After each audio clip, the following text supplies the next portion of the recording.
Okay.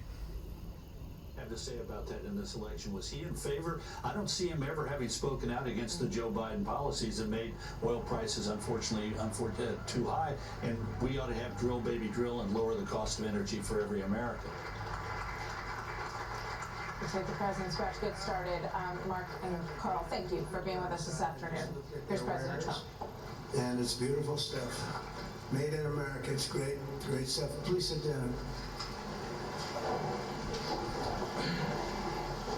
I'm thrilled to be with you and welcome you to the most fabulous place. The White House is nothing quite like it. People come from all over the world. The King and Queen were just here, and they looked and they said, this place is just amazing.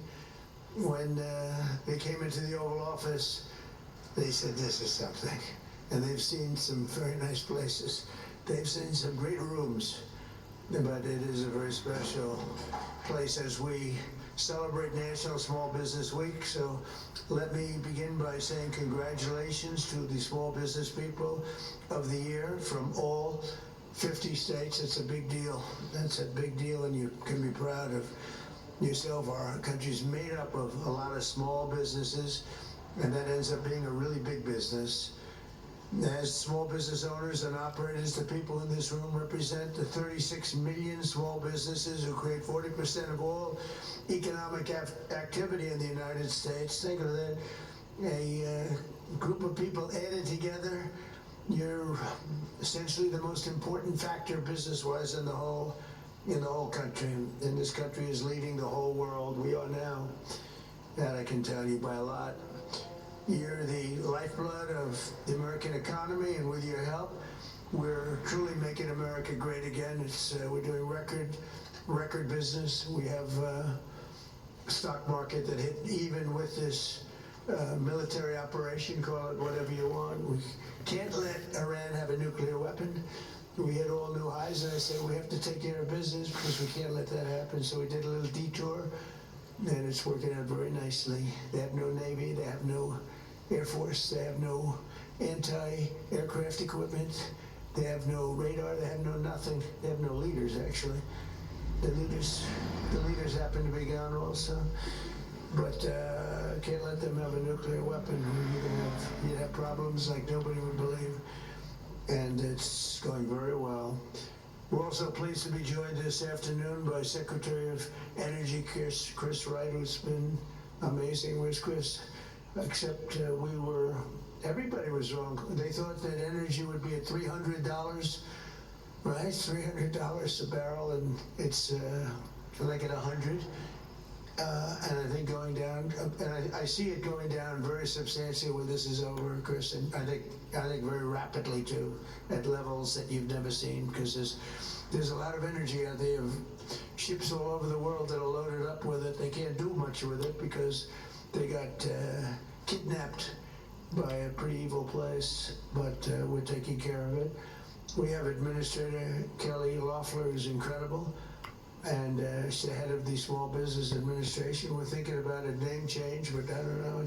It's still a pretty good name. And I would say the small business is a giant business, because when you add up your whole department, that's not a small business. That's a really big business, the biggest. Under the last administration and their radical left allies in Congress, small businesses were brutally crushed by the worst inflation in American history. We had the worst inflation under Biden that we've ever had, and I always like to correct, because if I don't correct, then the papers, the media goes crazy. He made a mistake. Well, the official number is 48 years.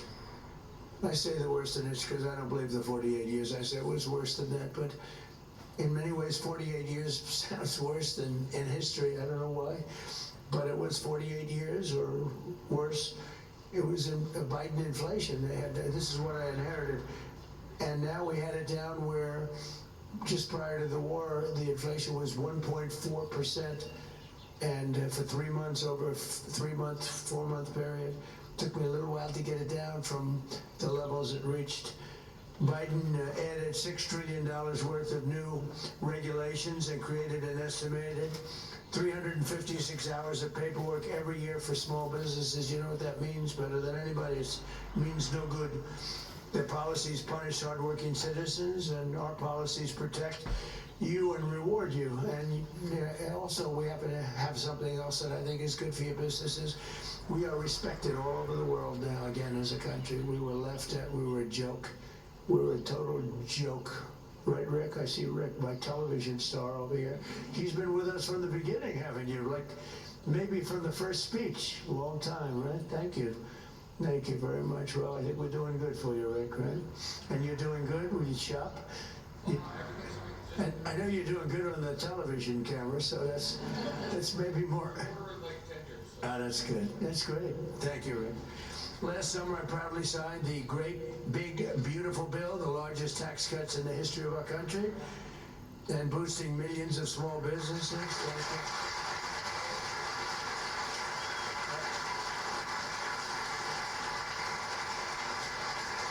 Boosting millions of small businesses, we passed no tax on tips, no tax on overtime, and no tax on Social Security for our seniors. That's big stuff, and we add that to the package that we approved in my first term. We had the best financial years in the history of our country in my first term, and I think we're going to blow them away this term. You know, in this term, we have $18 trillion being invested in our country. And if you look at the last administration, they had less than $1 trillion for 4 years. We have $18 trillion during that 11 month. The 12th month hasn't come in yet in terms of the numbers. But in 11 months, $18 trillion investments. We have auto plants being built all over the country, AI plants we're doing, and we're leading China in AI. And I'm going to go see President Xi in 2 weeks. I look forward to that, but I'll say I'm leading. We have very friendly competition, but it'll be a very important trip. We provided 100% expensing and bonus depreciation, which is tremendous. One of the biggest things that you have. I mean, it's people have no idea how big that is. The businesses do, so that businesses can deduct 100% of the cost of new facilities, equipment, and capital investment in the first year. It used to take 38 years of deduction. Now you get it done in one. You can take one, so you can expand. I think that's what made us so successful in the first term, and now we have it for a 10-year period. So you have it for a while. I really was going to make it for a 1-year period. That would mean you spend all your money immediately. Now, unfortunately, I gave you too much time. I was sort of against that. I said, let's do it for a shorter period of time, but we did it. It's the right thing. And this way, when I get out of office in, let's say, 8 or 9 years from now, I'll be able to use it. I'll be able to use it myself.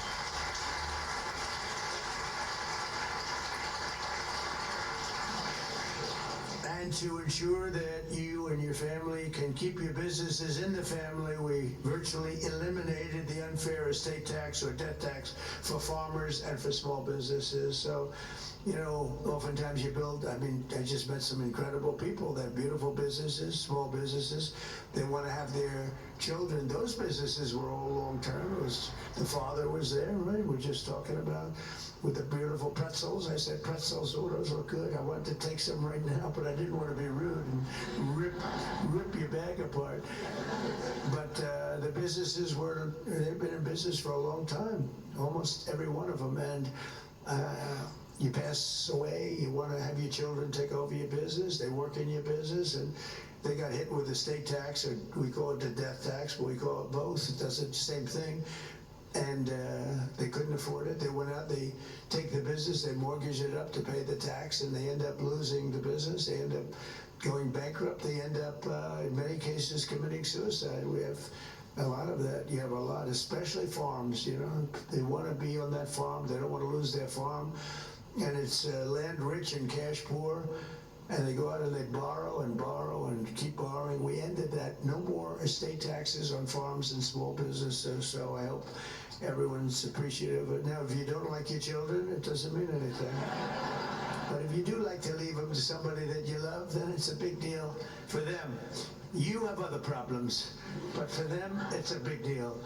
And I want to say thanks to these tax cuts. 12 million American small businesses got an average tax cut of over $7,000, and our pass-through deduction alone is delivering an average of $4,600 in savings to 8 million entrepreneurs, and is projected to generate $750 billion in economic growth for the country. So many, it's really amazing. I see it on the television. I don't call this fake news because this is real fake news, but when you look at some of the things that have taken place, we don't get covered correctly. But in terms of the truth, we're having $5,000, $6,000, $7,000, $10,000, $11,000 with no tax on tips and no tax on Social Security, no tax on overtime. And people are making sometimes 11. I mean, I've seen it just where they're asking people virtually on the street, how's it doing? And everyone's surprised, including me. I didn't know it was going to be as much, but I knew it was going to be a lot. But you have people that make an extra $7,000, $8,000, $9,000 a year between the no tax on tips, no tax on overtime is a big one. It's a big one. But the no tax on tips was great. Now, when I won the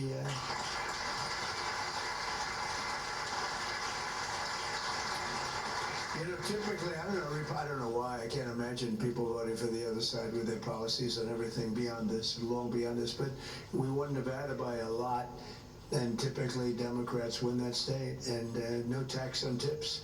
A lot of people getting tips in Nevada, so it had a big impact on people, and much bigger than they thought. And they're just now starting to realize how big and how really wonderful the great big beautiful, I call it the great big beautiful bill is, because we really, it should be called the great big beautiful tax cut bill and regulation cut bill.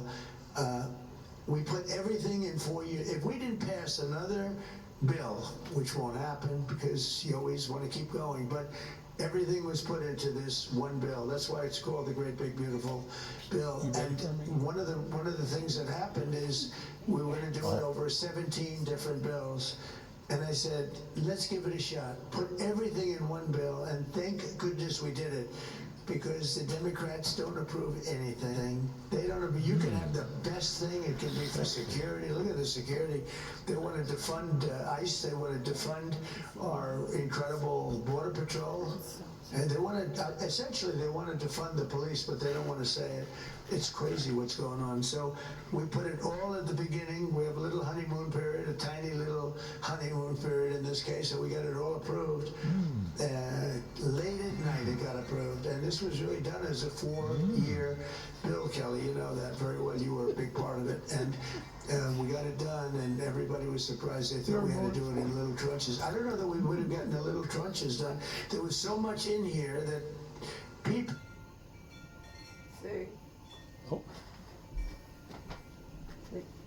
Those individual elements would not have gotten done. And almost as important as the tax cuts, we've slashed a record number of job-crushing regulations. That includes you, and that includes tremendous numbers of environmental regulations, which stopped your businesses, but they didn't do anything, and they had no impact. If anything, they made the environment worse. But we eliminated 129 old regulations for every new one that was approved. It was supposed to be 1 in 10. And it's turning out to be 129.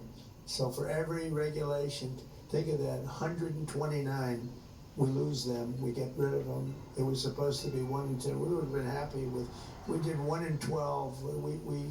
We started off 1 in 7 with my last administration. We got it up to about 1 in 12. Now I see we have a 1 in 129. So we're getting rid of 129 nonsense regulations for every new one that we pass. And thanks to these pro-growth policies, our economy is roaring, and factory construction is way up. Consumer confidence is way up. Business investment is more than triple compared to that of just a short time ago. And before I took office, nobody can believe it. And nobody can believe the $18 trillion number that we gave you, because it's a record for any country, not just here, it's for any country. A lot of that had to do with November 5th, but a lot of it had to do with tariffs. We charge tariffs to companies when they come in. A couple of you were just saying to me that you're getting hurt by China and other countries making a product that's not as good, but it's less money because of the fact that there were no guards, no safeties for you. we've changed a lot of it. Some have said you've absolutely saved our business. But because of the use of tariffs, we have all this money. Because if they come in and build a business here, if they build their plant here, there are no tariffs. Jobless claims just hit the lowest level since 1969. And more Americans are working today than at any time in the history of our country. So we have more people working today than at any time in the history of our country. That's a beautiful. That's so beautiful. I mean, what could be better than that? You say, like somebody was saying, oh, will AI take our jobs? Well, we have a lot of AI. Is it going to take jobs? I said, well, you're probably right, maybe a little bit, but it's going to create a lot of jobs. And did you know that more people are working in the United States right now than ever before? They said, no, is that true, really? That's the end of that argument. And a lot of good things are happening. And leading in AI is very important because that's a tremendously big industry. And we want to be able to lead. Primarily it's China, but other countries are very much active in it also. Under the last administration, 1 in 4 new jobs was a government job, but since my inauguration, 100%, think of that, 100% of all new jobs have been in the private sector, 100%. We cut a lot of government jobs. And 2 of the 3 new jobs have been in small businesses, but I just want to say, so think of that, 100% of new jobs are in the private sector. Now, to do that, we cut tremendous numbers of governmental jobs. And I feel sorry for everyone, and it's a hard thing to do. Many of those people voted for me, but now they like me because they went out, they got private sector jobs that they like better, and it's paying them sometimes 2 and 3 times more money. So it's worked out the right way, but you have to do that. You can't just keep, I mean, we had government jobs where you'd have 10 people doing the job of 1 person, and you can't make America great that way. So we did it the hard way, but the correct way. In the correct way, big difference, right, Kelly? You see it. Nobody's ever seen anything quite like it, and it was, especially working here, it's tough because this is the home of federal jobs. I wouldn't say I got tremendous. I mean, we won the election in a landslide. We won all 7 swing states. We did all the things that you've heard so many times with counties, which is a big count. That's why you see the map is all red practically. When you look at it, we won 86% of the counties in the country. But here is a little bit different. But now, if you look at those people, some of them have left. And by the way, speaking of that, Washington, D.C., which was very unsafe a year ago, a little more than a year ago, is now one of the safest cities in the United States. So, pretty good.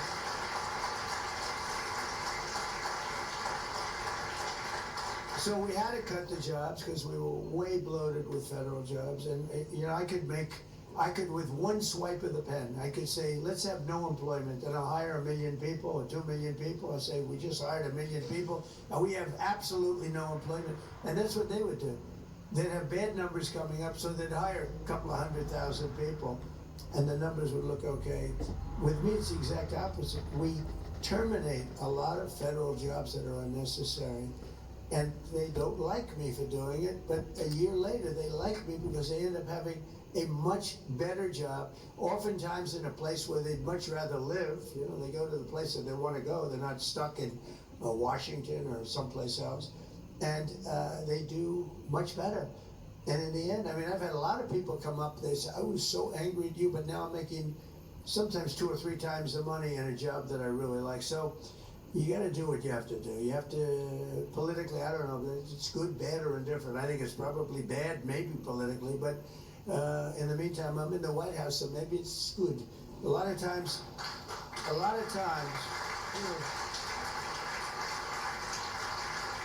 as you probably heard, the fake news media treats me very, very badly. 93% of the stories I get are bad, and yet I won in a landslide. How do you win all 7 swing states when you get only bad press? It's fake press.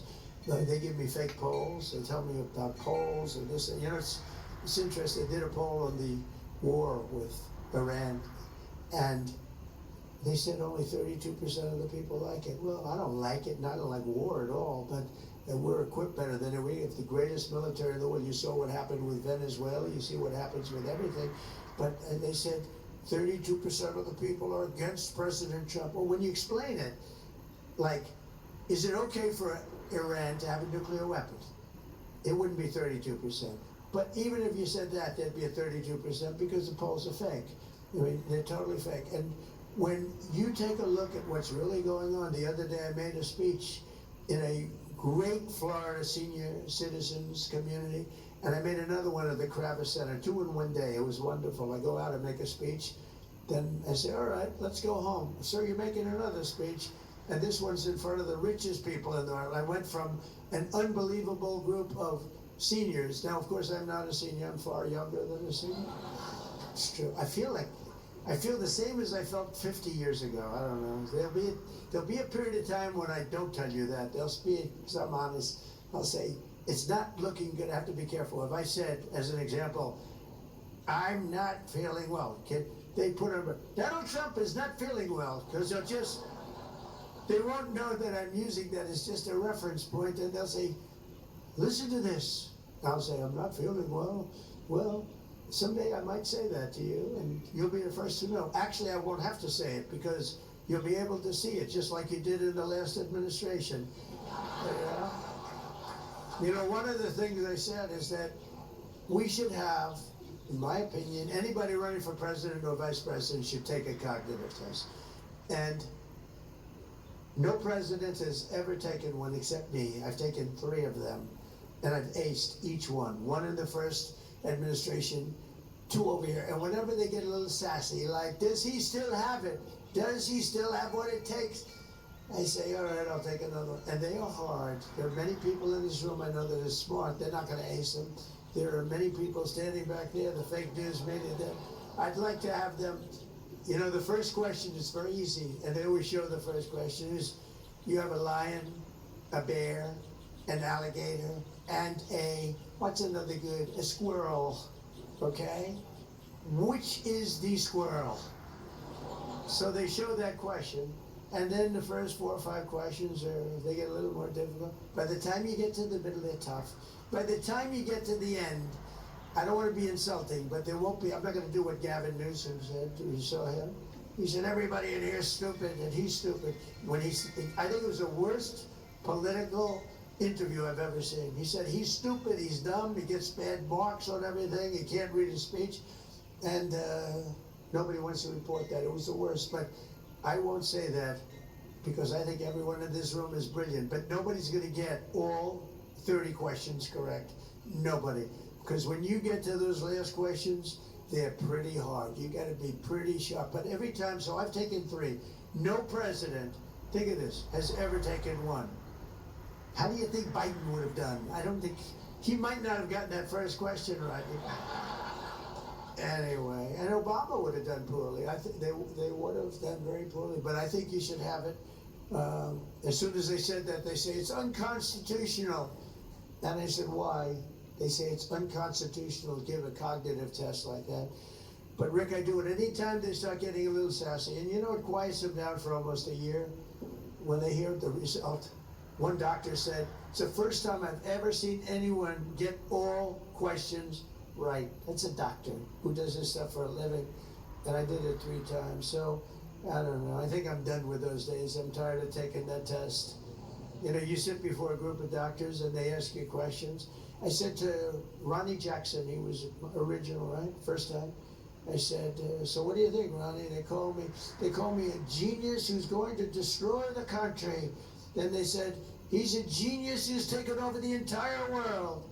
Then they said, he's a total moron. This guy is so stupid. And then, so whenever I hear that one, I say, let's take the cognitive test. But I really think it would be a great thing if you could do that. They say it's not constitutional, but I think it would be good. And I can tell you, a lot of the people that run these small businesses, you could take the cognitive test and you could do a lot better than some of the people that we talk about. But I really believe it. I think it's so important for our country. We have to make sure we have the right people leading this country.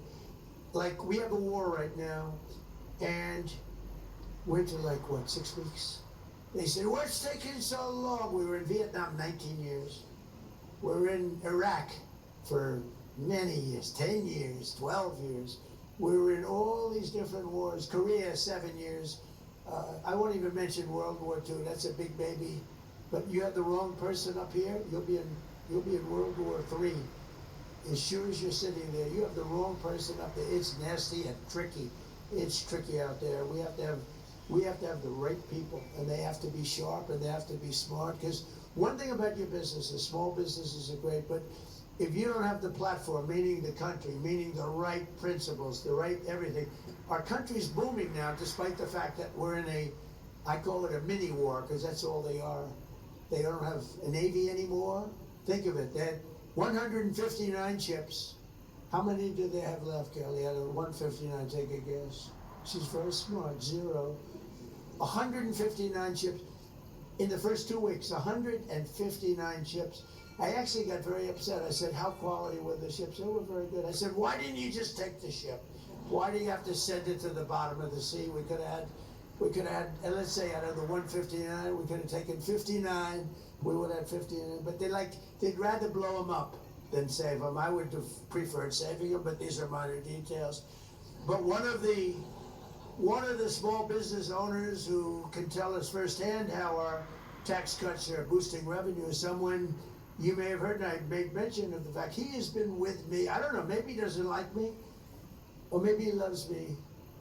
I think I'd rather be liked than loved by him, although he is a very handsome man, I would say. But he's somebody that we all know, and I think he's a fantastic guy, and he's been to so many rallies, so many speeches, and I love being able to introduce him because he's a champion, he's a winner. You know, to go on television and to make it, he made it big, but to go on television, I don't know if you know this, Rick, 5% of the shows make it. 2% of the shows make it pretty good. 1% of the shows make it. So it's very risky to do a television show and I did The Apprentice, and that was one of the great hits of a long time. But you did your show, and I've just always admired. I admire people that will go against the odds. And when you do a television show, you're going, because very, very few of them make it, and you made it big. So I'd like to have Rick Harrison come up. It's a gold and silver pawn shop in Las Vegas, and you know his show very well, and say a few words, Rick. Come on up. You're looking good. Thank you, Rick.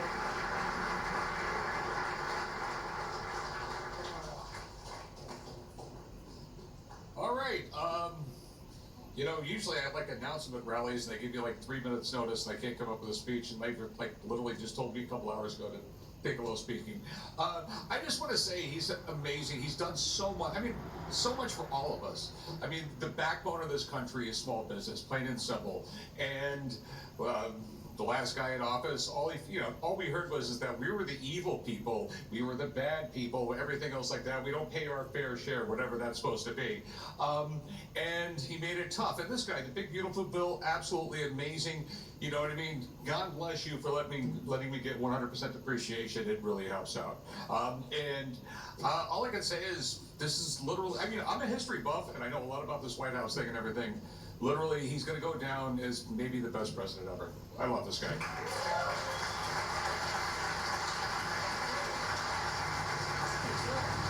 Wow. Wow. I'm glad we didn't tell you, because actually that was much better than when you're fully prepared.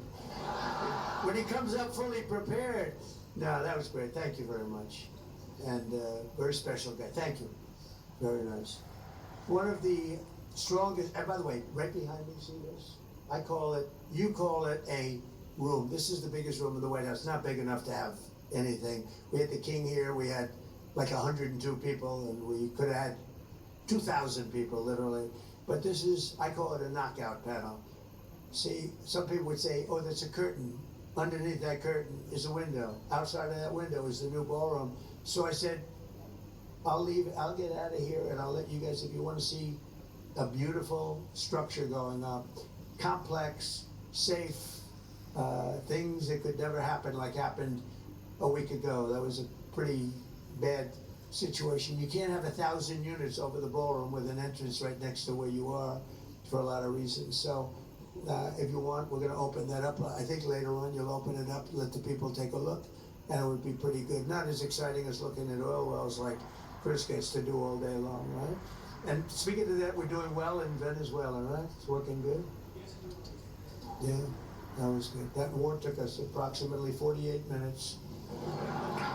And actually, we have a great relationship. And you know what? I heard the other day that the people of Venezuela are really happy. They're seeing things happen that they haven't seen in 20 years. They're working, and there's a spirit in Venezuela that they haven't had in many, many years. And the big companies are coming in now, and they're building these giant rigs because there's a lot of oil in Venezuela, a lot of other things too, and a lot of great people. And we have people in charge that are doing a fantastic job, and they're working with you, and you are doing a fantastic job. So thank you very much, Rick. Good job. Proud of you.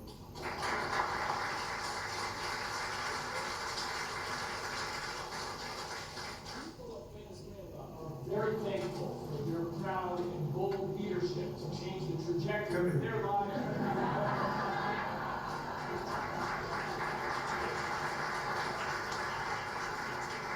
This is so good, I said, you better go. No, I want to say, as you engage with the people of Venezuela and the businesses, I will tell you that President Trump is incredibly popular with the people of Venezuela. It's a nation of 30 million people going the wrong way for 25 years. And a bold leadership of this president changed the trajectory of that country, changing the futures of all those people, wanting millions of Venezuelans abroad to go back to that country. American businesses are stampeding in to invest in that country. 25 years trying everything going the wrong way. His bold leadership and creative thinking changed the game. Thank you, Mr. President.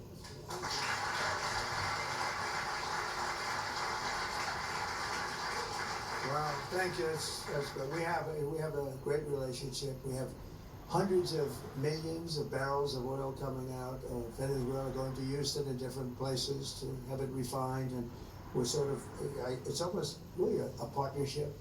The man you just heard speaking, Chris, has been, he wasn't my choice.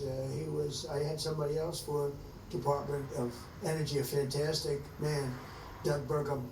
And I said, I want you to head up energy. He says, no, there's one person better than me, better than anybody. I said, who the hell is that? Chris Wright? I said, who's Chris Wright? Tell me. And he's like the #1 guy in the whole world at this subject. And I said, well, let's talk to him. I don't know, he probably makes a lot of money if he's doing that. And he was. He's taken one of the largest salary cuts in history, I'll tell you, without question. But he's done a fantastic job. These are the people we have. We have great people. And Doug is great. He was the governor of North Dakota. He ran an incredible state. He was very successful in business. He started with a small business. He sold it for $1 billion to Microsoft.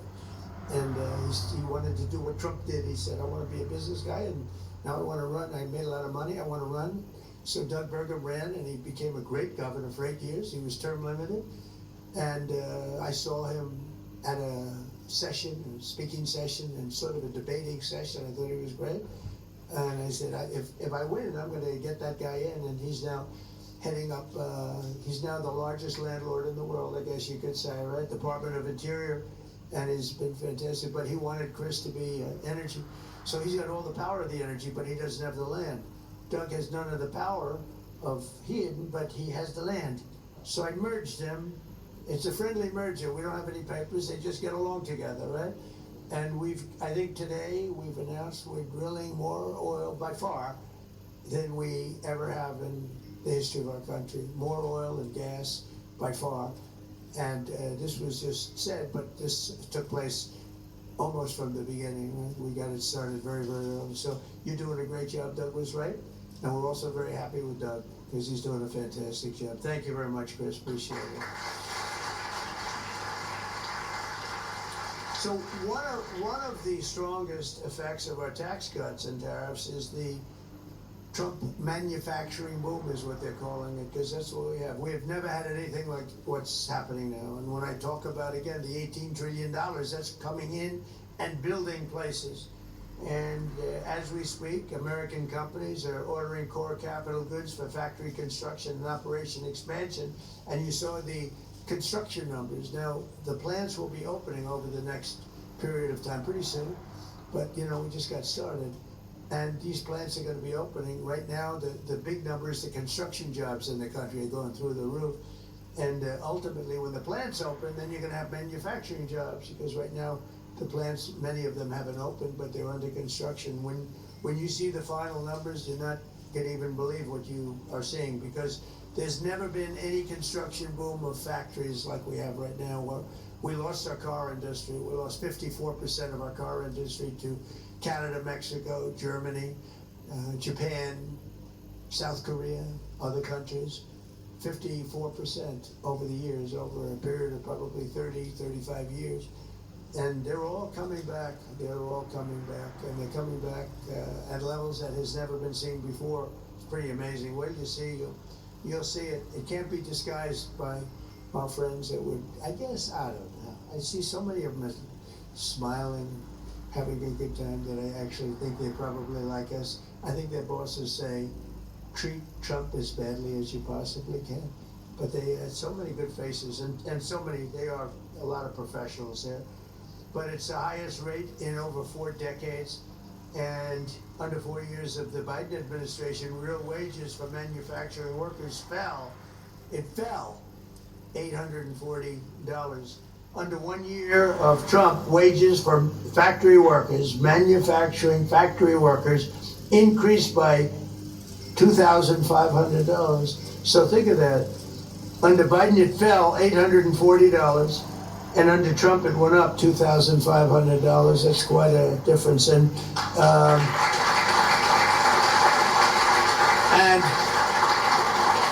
as I said, you haven't seen the real effect, because these factories are being built right now. When they open, you're going to see numbers that are much greater than that.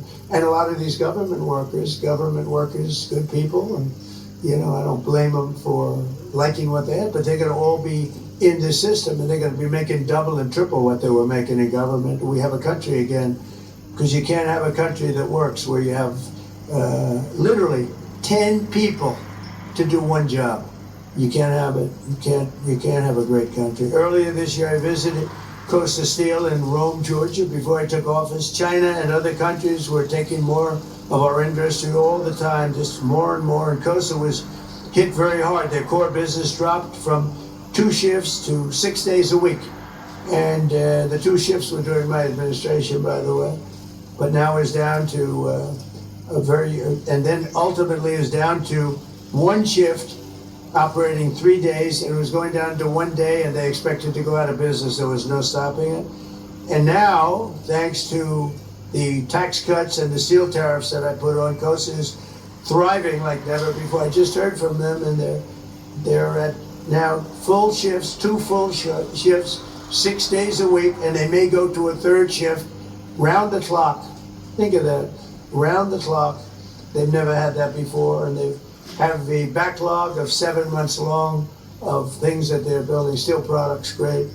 And they said, I was with the gentleman that owns the company. He thought he was going out of business, and now he said, now I have a great business in just a period of literally a year and a half. It's we thought we couldn't stop it. And he said, all of my friends up and down the line, they have different businesses, factories, big businesses, but they all thought they were going out of business, and now they're all doing better than they've ever done before. And they've gone from employing, in this case, Costa, 50 people to 125 people, and the 50 people is going down to about 14 or 15. And now they're at 125, and they're looking for additional people to work. And I want to thank their president, Andrew Seville, who I think maybe is here. Andrew, are you here someplace? Where are you, Andrew? Wow. You want to say something? Come on up here. He's so God. He really understood what was happening, and I think it would be nice. You weren't supposed to speak, so I hope you're not nervous. No, make it easy. Thank you very much.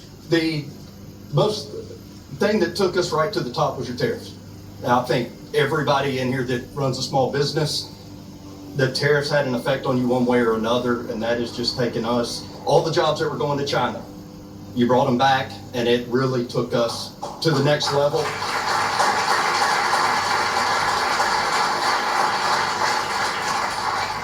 and we were honored to have you come down to our company. So thank you for having me back here. I wasn't prepared to speak, so I'm gonna get off the step. Thank you, Mr. President. You do better when you don't do your stuff. You know what? It's a little truth to that, Rick. Sometimes you don't think you're going to introduce somebody. You know they're in the audience, but they don't know, and they end up doing better because they speak from the heart. They have no choice. They can't think about all night long, what am I going to say? And then you get up and you bore the place. No, it's very good. You speak from the heart, and that's true. Tariffs were a very big part. We had an unfortunate ruling out of the Supreme Court, but the good news is I'm able to do it a different way. They said use the other way. There was no reason for that. It was terrible, actually terrible, but it'll have no impact other than I hate to pay people back tariffs, $159 billion. I have to pay them back when a little half sentence, any money taken in to this point does not have to be paid back. We would have saved $159 billion, and I cannot figure it out. How could anybody do that? But they did it. We have other ways of tariffing, as you know. We're already doing it. And actually, they're more tested, they're stronger, a little bit more complex. I like to keep it as simple as possible. And in many ways, they'll be better. They'll be better. I just want you not to think that because of that decision, we don't do, the tariffs will actually be higher. It's turning out they're going to end up being higher. But it's made our country rich, really rich. And it's like Andrew said, I mean, without them, there would be nothing we could do to save your country. Nothing. It's the greatest word. Remember, I used to say it's my favorite word in the dictionary, the word tariff. And then the fake news got on me. They said, well, what about God? What about your wife? What about your family? What about... So they were just killing me because I said it's my favorite word. I said, all right, it's my fifth favorite word. So it's my fifth favorite word. But because of tariffs and, the proper use of tariffs, you have to use them in a certain way. But, we've been ripped off in this. I've been talking about it for years. We've been ripped off in this country for decades. And we lost our car industry. Think of it. There's a person here making utensils, beautiful forks and knives and things. Where is that person? Who's around here? So and he was telling me, he said, China's coming in and they're ripping us. And we have a tariff, it's 25%, but it's not enough because, they have certain advantages that you're not going to have. But the advantage you have is you have a higher quality product. And I'm going to be able to take care of that very easily, just by putting it up. You'll be treated fairly. It's just really tough. And it's amazing you've done as well as you've done. But you did that because of the quality of your product. We have such quality. North Carolina, if you take a look, I'm going to put tremendous tariffs on. That process has already started. It takes me longer now because of the Supreme Court decision. I have to go through a process. It's ridiculous. But we don't like it. We like to do what's right and get it done instead of having to do a report which is going to come out and say the exact same thing that everyone knows. But you can tell the people in North Carolina that we used to have a great furniture business. I built a lot of hotels and a lot of different buildings where I need furniture. I would go to North Carolina. These were great artists. And China essentially put them out of business because we didn't have a president that was willing to do it. Happened before my term. They've been out of business for a long time. I used to go down there and see these people. They were artists with wood. I'd say, I'd like to make the handle a little bit slimmer. Ding, ding, ding, ding, ding. It was like magic. And we lost that whole thing. You can see it's coming back because we're putting tariffs on furniture where you'll be able to more than compete. We have to protect our business. The same thing with you in the utensil business. Your stuff is so beautiful, but it's very tough when you're competing against something that is cheap and, because of the lack of protection that you've been given, it just puts you out of business. So you actually said thank you for the tariffs, but the tariffs really aren't high enough, in my opinion, in that particular thing. But with the furniture, we're going to bring all the furniture back to North Carolina, and you're going to see it'll be as robust as it was 25, 30 years ago. The greatest furniture people in the world. And they got stolen. They really didn't take them. They found people in China that could do it, and all those people got put out of jobs, and their kids have that same ability. And you watch what happens, how good it is in North Carolina, because I've been I've had to go through a process to get that approved, but now it's approved, and you're going to be, again, the furniture capital of the world, because nobody can do that quality. And I know the quality. I buy a lot of things from China, and because I was forced to. You know, when I was in the hotel business, I was forced to buy from China because of pricing, and because of for other reasons. What I wasn't getting was the kind of quality that we were getting here. And now you'll have a combination of both, so you can let that be known. I don't know if that's breaking news or not for these people, but to me, it's very important. I've been wanting to do it for a long time, and now we have it pretty well ready.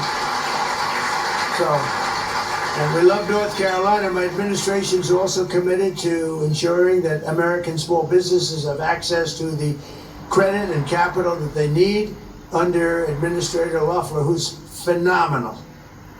She is phenomenal. And she's got a great husband, Jeff, and he's a friend of mine, and he's a very successful man, and he's a great man, and he's got a great wife, and I'm so happy getting her in this position. She replaced a woman who is a very legendary woman, Linda McMahon, who's now in education. She's doing a great job. She's moving education back to the States where it belongs, and Kelly is doing good. But last year, Kelly, our Small Business Administration issued $7 billion in loans to 11,000 new startups, as well as $1.3 billion in loans to 3,000 veteran-owned small businesses, and $3.2 billion, yeah, big business, you know. That's why I say, how can we call it small business?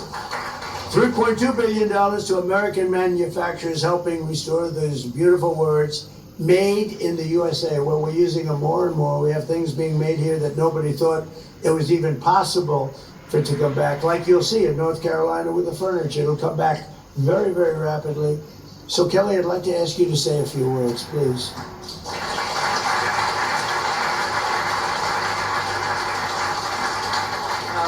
Thank you, Mr. President. First of all, you are the most pro-growth, pro-small business president in American history. Thank you. All right, this has been President Trump speaking at a small business summit at the White House. He brought up a host of Pawn Stars, Rick Harrison, for example. And right now, live from Texas, you're watching The Will Cain Show. See, November might feel like a ways off, a long way away, but it's quickly sneaking up. And we're 6 months to the midterms. And at least one poll shows Democrats are not, as popularly led to believe, ready to win. In the House race, 49% say they'd vote for Democrat, 44% for Republican, while 6 still are undecided. 36 states are holding governor's races this year, including California, where politics are once again in the national spotlight. As is the race for Los Angeles mayor, as early voting for mayor starts today, and one candidate is gaining momentum. It's former reality TV star Spencer Pratt. He's gotten 12 million views on X for this new, pointed ad directed at his opponents. This is where Mayor Bass lives. You notice something? They don't have to live in the mess they've created. This is where I live. They let my home burn down. I know what the consequences of failed leadership are. A spokesperson for candidate and councilwoman Nithya Raman responded, "Filming outside my home where I live with my children feels unnecessary and reckless." Mayor Bass also responding via spokesperson, "Spencer is doing his best Trump impression, but it's not going to work in LA." Bass today picked up a big endorsement. Kamala Harris, we're going to see if that helps move the needle. But the mayor also going further on all of this, making a deeply personal accusation. Honestly, before this, I had never heard of Spencer Pratt. So well, you aren't missing out on anything, so it's okay, but please go on. Exactly. But the thing I am concerned and feel about him is that I feel like he's exploiting the grief of people in the Palisades, and I think that's right. Reprehensible. That's the main thing, and I think he is about his own celebrity. He's famous now again. Exploiting grief. Pratt is currently living in a trailer after his home was destroyed in the Palisades fire. I saw it myself firsthand when I interviewed him there just a few weeks ago. His wife Heidi recently describing the impact of the fire and it had on their family, including their young son. I'm focused on my 3-year-old saying he's gonna push our house back up, and like, he still says that like every day. And he says like, oh, that hummingbird's house burned down, or that duck's house burned down. And so everything is about like houses burning down. He's 3 and he thinks it's somehow his responsibility to push our house back up, and that he's strong enough. And he's like, I can do it, Mom, I'm strong enough. Let's go back, I'll push our house up. And so it's about helping them through it and talking through it too. Joining me now is Los Angeles mayoral candidate and former reality TV star Spencer Pratt. Spencer, it's good to see you. Thanks for being with us here today. I love your reaction to Karen Bass, who says you're exploiting the grief of people in the Palisades. Yeah, I'm not sure if Karen Bass forgot that she let my house burn down and my parents' house burn down, and I had actual neighbors burn alive across the street from my childhood home. The only grief is my grief, my community's grief, that I initially started this fight on behalf of. And she forgets I have received 2 community advocate awards from the Pacific Palisades community. So it's the most insane, psycho, diabolical thing I've heard in a minute, but it's not shocking. This is the same woman that will allow 7,000 houses to burn to the ground, 12 people to burn alive, and then actively cover it up, get caught covering it up, and then say that the LA Times is lying, even though they have the emails where she's altering the after action report, which, as far as I'm concerned, is obstruction of justice. So it's disgusting. It's disgusting. The fact that she's trying to think that I want to be in this position. I want to be back in my life that she let burn down. And that's why I got into this race, because somebody like her should not be in a position of power ever again in history. Spencer, your ad, since I saw you last, has gotten a lot of attention online. On the other hand, Karen Bass did pick up a big endorsement today. She got the endorsement of former vice presidential candidate Kamala Harris, who said that Bass has done a good job stamping out crime and homelessness. Your reaction? Yeah, obviously Kamala Harris loves Karen Bass because of Karen Bass letting the Pacific Palisades and Malibu burn down. Kamala Harris was able to get a $2 million discount on her new house in Malibu that if Karen Bass hadn't let burn most of Malibu and most of Palisades to the ground, she would have never been able to get that $2 million discount. So it really does not matter who endorses Bass, because the people that endorse me are the women and mothers that want to feel safe again in the streets of LA. And my 2 opponents will not enforce any laws, and that's why women and mothers and kids do not feel safe in the streets of LA. So she can have all the political endorsements she wants. She can go do all the photo ops she wants with Trump in the White House. And, you know, they're calling her MAGA Karen all over X because she was the one walking out with the MAGA teddy bear out of the White House. So she'll take any endorsement to keep her corrupt politician career going here. Yeah, Spencer, you do seem to be getting some traction online. As I mentioned, the ads that you're cutting are really seeming to cut through. Why is that? Because my ads are the truth. These politicians do not have to live the consequences of their decisions. My ad is that simple. And for Nithya Rama to say her kids, the funniest part about that is I was in a suit outside of a public street for 1 second. She fights moms in her district that want to get drug dealing, drug addicts away from schools and parks. And she fights these moms. She's on camera saying there's no difference between 1 foot and 500 foot with drug addicts near kids. So now she's concerned about the safety of kids when it has to be her kids. What about all the parents who have kids that you fight because there actually are drug addicts that are exposing themselves naked in front of kids all across her district? So these people are diabolical, truly. All right, Spencer Pratt, thanks for joining us again here today. It was good to see you a few weeks ago, and I'm glad to have you on the program today, Spencer. Thank you so much. Make sure you vote right now with your ballot. All right, thanks. All right, meanwhile, sympathy for an alleged assassin. A judge apologizing to White House Correspondents' Dinner shooting suspect Cole Allen. More from this outrageous hearing next.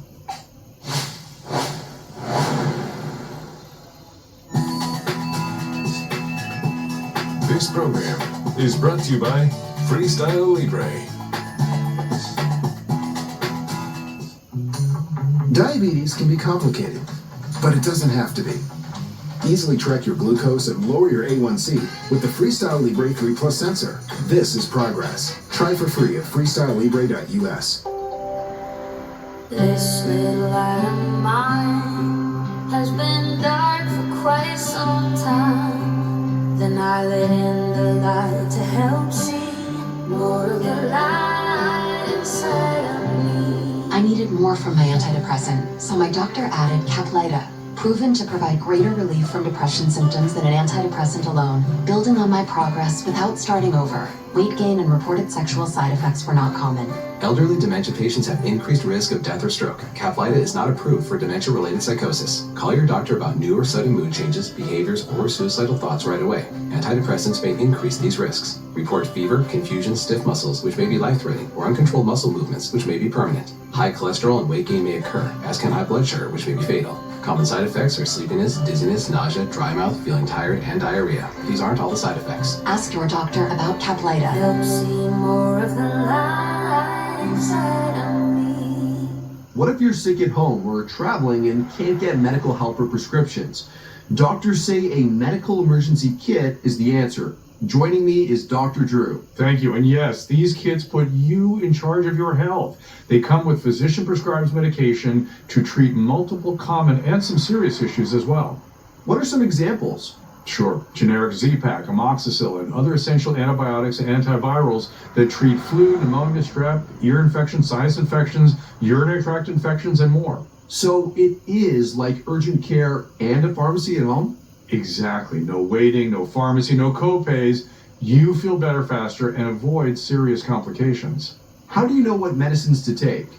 You just match your symptoms to the doctor-written guide or schedule a quick telehealth call. Sound advice. Order online in minutes at the website below and save $45. Thank you, doctor. Visit urgentcarekit.com/USA, promo code USA. My dad has never been in better shape. He had a stroke and passed away. He had a life insurance policy. Ethos.com. In 10 minutes, you can be covered with life insurance. Check your price today at ethos.com. Hi, I'm Premium Wireless for $15 a month at Mint Mobile. When I Premium Wireless for $15 a month, I think, why not Premium Wireless for $15 a month? Who am I kidding? Premium Wireless for $15 a month will always Premium Wireless for $15 a month. And sometimes, Premium Wireless for $15 a month every time. No points for subtlety, right? Let's be honest, Premium Wireless for $15 a month, am I right? Let's just stop having AI write these, okay, guys?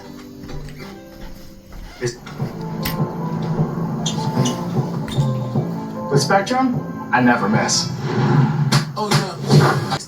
Did exist inside of solitary confinement. Well, the judge said they got soft treatment compared to this would-be assassin. That's actually not the history. That's not true at all. They got very harsh treatment and very harsh treatment relative to their crimes. Remember, they weren't all charged with trying to assassinate the president. But what makes this, what this judge is doing is so outrageous. Remember, it's only been, 8 or 9 days since this happened.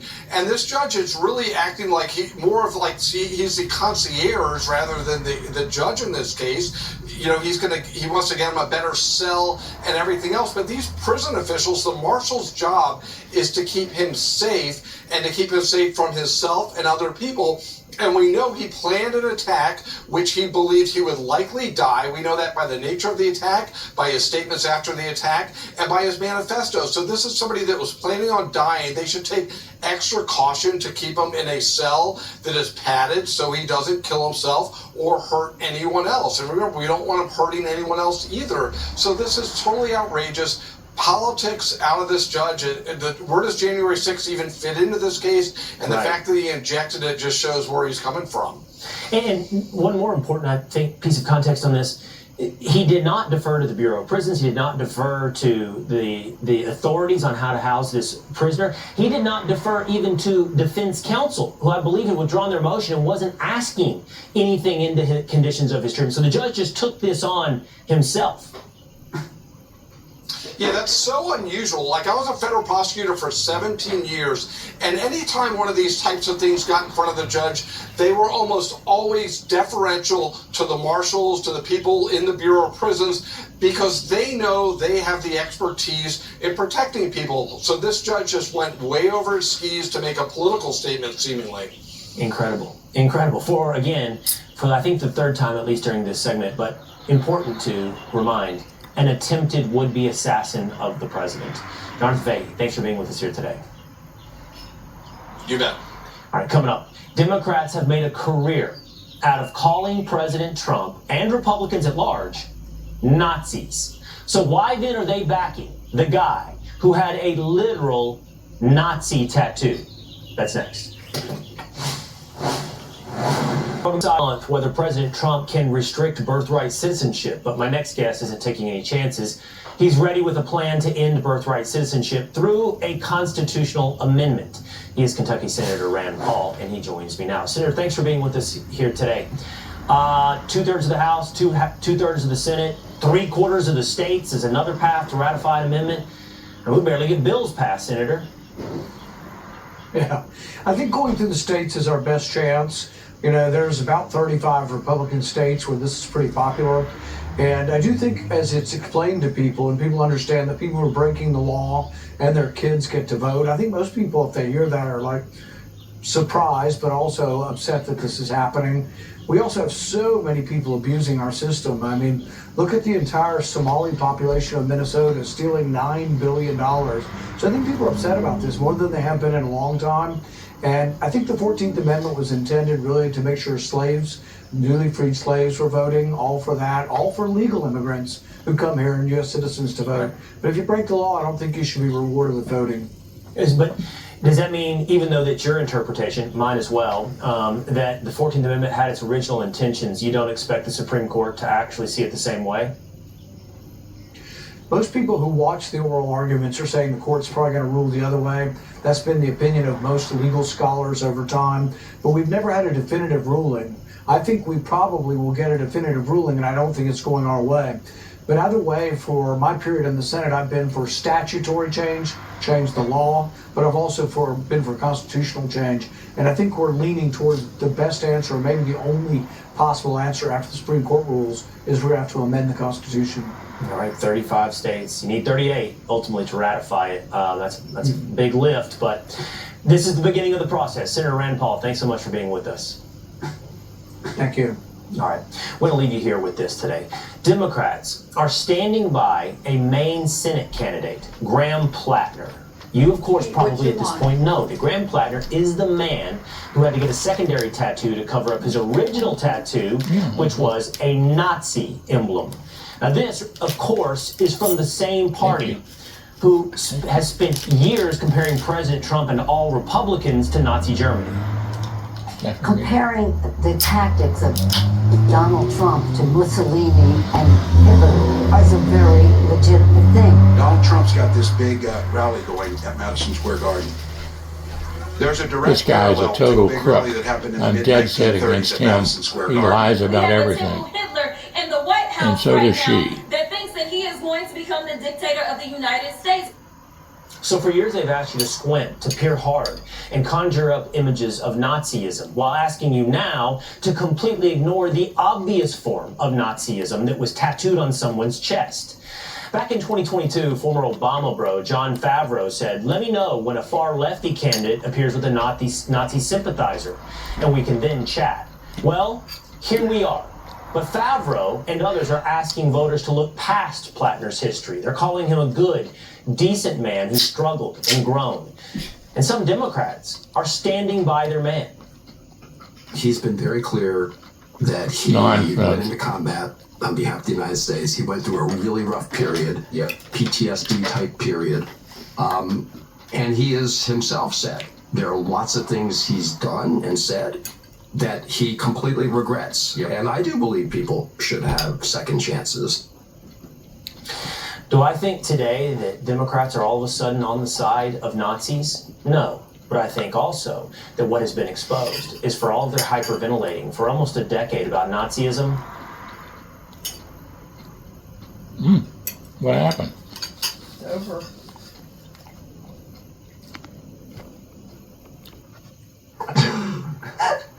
Okay, I think that was the lightning round. That sounds good. All right, thank you, Emily. Good evening, I'm Brett Baer. We are coming to you live tonight from Fox News World Headquarters in New York. The suspect in the most recent Trump assassination effort gets an apology from the judge. We will tell you why. And we meet the winners of this year's Dr. Charles Krauthammer Memorial Scholarships. We'll bring you that. But first, breaking tonight, President Trump says Iran will be, in his words, blown off the face of the earth if it attacks U.S. naval vessels escorting ships through the Strait of Hormuz. President making the comment to Fox News' Trey Yingst today. The Pentagon saying its vessels have successfully escorted 2 American-flagged merchant ships through the strait as part of President Trump's new initiative. But Iran did fire at vessels, and that is leading military officials to say the U.S. is closer to the resumption of major combat operations right now than it was just 24 hours ago. Senior national correspondent Rich Edson starts us off tonight live from the North Lawn of the White House. Good evening, Rich. Good evening, Brett. President Trump promised this afternoon that rising oil prices will fall quickly after the conflict with Iran ends, though that timeline is unclear after another day of competing claims between the United States and Iran over the situation in the Middle East. We can't let Iran have a nuclear weapon. More threats and promises of Iranian capitulation as one of the world's most vital waterways languishes in an uneasy ceasefire. It's working out very nicely. They have no navy, they have no nothing. Yet the United Arab Emirates says it intercepted an Iranian strike, including 15 missiles and 4 drones today. After President Trump announced this weekend that the U.S. would escort ships through the Strait of Hormuz, the U.S. military says it successfully guided 2 American-flagged merchant ships. The United States also denies claims Iran hit an American ship. The president says the U.S. military sank 7 small Iranian boats and again prodded another ally to join the fight, posting, quote, Iran has taken some shots at unrelated nations with respect to the ship movement Project Freedom, including a South Korean cargo ship. Perhaps it's time for South Korea to come and join the mission. Both the United States and Iran claim to control portions of the bottleneck strait. Ships, their owners, and shipping companies know well that to ensure their security and safety, they need to coordinate with relevant bodies in the Islamic Republic of Iran. Despite the revolutionary government in Tehran hanging on, the White House claims President Trump holds all the cards. The president tells Fox News' Trey Yingst the U.S. blockade is one of the greatest military maneuvers ever, and that if Iran attacks U.S. vessels, quote, they'll be blown off the face of the earth. I don't think they know what's going on, but what is going on is that if they're reduced, their Navy is not a Navy anymore, it's a band of pirates. Democrats say the president's goals of disarming Iran's nuclear and ballistic missile programs and reopening the Strait of Hormuz seem distant. Let's remember that this was not an issue before this war, and more reason why this war has been a disaster so far.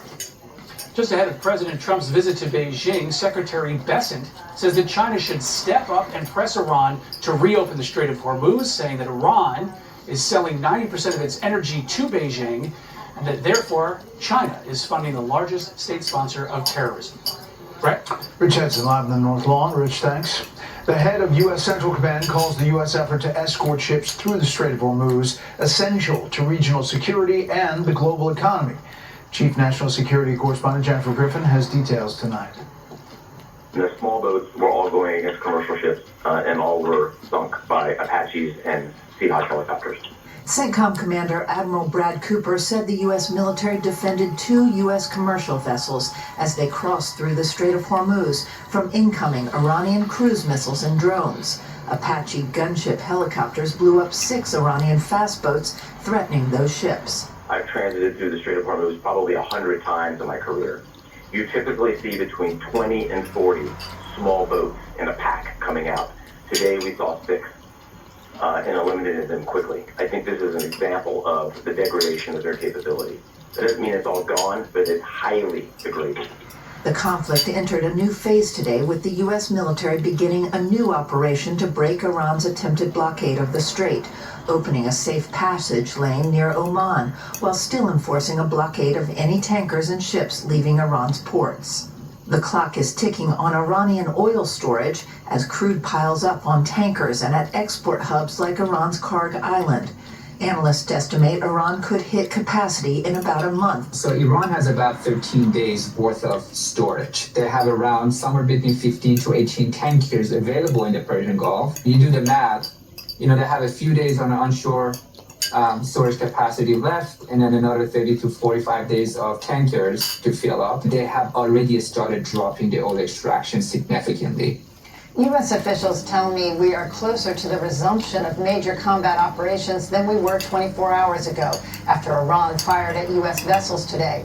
No orders have been given to end the ceasefire, but according to this official, we preserve the right to eliminate any threat to commercial shipping. We don't have to wait until Iran fires first. Brett? Jennifer, thank you. Meantime, the man accused of attempting to assassinate President Trump at last month's White House Correspondents Association dinner gets an apology. Cole Allen back in court today, and the judge says he's not being treated well. Chief Washington correspondent Mike Emanuel is in Washington with this story tonight. Good evening, Mike. Correct. Good evening. A federal judge apologized to the man accused of attempting to assassinate President Trump today for the way he's been treated by jail officials since his arrest. Magistrate Judge Zia Faraqui grilled a Washington, D.C. jail official over Cole Allen being held on suicide watch in a padded, lighted cell with no ability to make phone calls, read books, without access to religious materials or recreation time. Faraqui handled some of the January 6 cases and said about Allen, quote, "He's being treated differently than anyone I've ever observed."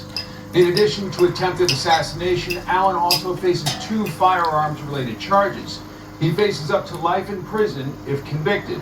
The judge today noted Allen has no criminal history, stressing that he is innocent until proven guilty and therefore should be treated fairly. The evidence released by the government so far has been pretty damning, including this video of Allen running through a security checkpoint before the Correspondents' Dinner shooting. Investigators say this video shows Allen casing the hotel a day before the April 25th attack, walking hallways and checking out the hotel gym. While in isolation, Allen has been going through a psychiatric evaluation to see if he is suicidal. A Justice Department prosecutor said Allen told FBI agents he didn't expect to survive the assassination attempt. And in an email, Allen said he wanted to extend his appreciation to many people since he will not likely be able to talk to them again. The judge told Allen he would get him the Bible that he's been requesting. He acknowledged it is a high-profile case, but claims Allen should not be in solitary confinement. The judge is demanding an update from the Department of Corrections by 9 a.m. tomorrow. If Allen will be moved to a more comfortable cell, perhaps with a window, he is no longer on suicide watch. Brett? Okay, Mike, thank you. Also, Mike, on another topic, what's known about this shooting incident this afternoon, a short distance from the White House? Secret Service says a plainclothes officer spotted someone around 3:30 this afternoon with a weapon not far from the White House. The suspect fired his weapon after being confronted by officers. A juvenile bystander was hit by a bullet. A uniformed Secret Service officer shot the suspect near the Washington Monument. He's been transported to a local hospital. Secret Service notes the vice president's motorcade drove by that area a short time before the incident. The deputy Secret Service director says the agency will get to the bottom of whether this was a threat to the president or not. Brett? All right, we'll head back for breaking details. Mike, thank you. Here in New York Governor Kathy Hochul is completing an agreement with state legislators to implement sanctuary-style policies limiting cooperation with federal immigration authorities. This comes following a violent encounter Saturday between immigration agents and anti-ICE protesters at a Brooklyn hospital. Correspondent C.B. Cotton shows us tonight from here in New York. In New York City, we want to abolish ICE. Today, community leaders suggesting ICE agents have not seen the last of protest like this one outside a Brooklyn hospital on Saturday night. We'll continue to show up every single time. The Homeland Security Department says the chaos happened after a Nigerian national with previous arrest for assault and criminal drug possession was taken into custody for overstaying a tourist visa. DHS says suspect Chidozie Wilson Okiki tried to hit federal agents with his car earlier on Saturday. They all ought to be asked shot. to be evaluated at the hospital. The agency says once medical staff cleared the suspect to leave, ICE agents were assaulted as they tried to move him from the ambulance bay to a nearby vehicle. The NYPD, which is limited by local sanctuary laws, says its officers were only on scene to clear emergency entrances, exits, and had no prior awareness or coordination on the ICE arrest. New York City Mayor Zohran Mamdani today is defending the NYPD response while slamming federal immigration enforcement. We have to have a response to immigration as a country that has humanity as part of it, as opposed to simply a footnote.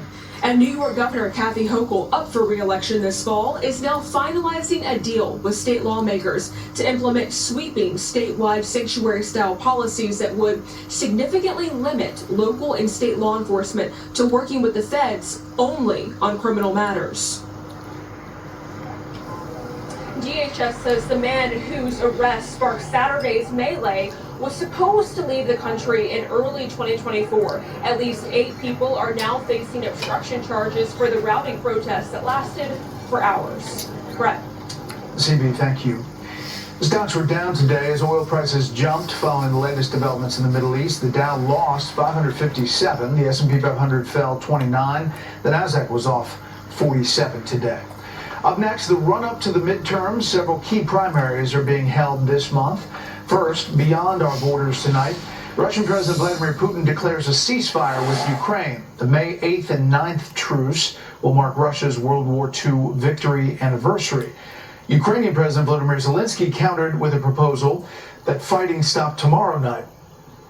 All of this comes after Ukraine launched a wave of strikes against Russian oil targets. Attacks struck a key loading port on the Baltic Sea and 2 tankers that Ukraine alleges were illegally used to transport Russian crude. 2 people are killed, 3 others injured when a car slams into a central pedestrian zone in the eastern German city of Leipzig. Police arrested the driver, identifying him as a 33-year-old man with German citizenship. They believe that it was a deliberate rampage. There's no word on a possible motive. This is a live look at London. One of the big stories there tonight, Britain's Princess Eugenie and husband Jack Brooksbank say they are expecting their 3rd child. Eugenie is the younger daughter of the former Prince Andrew and his former wife Sarah Ferguson. Buckingham Palace says she's expected to give birth this summer. To some of the other stories beyond our borders tonight. We'll be right back.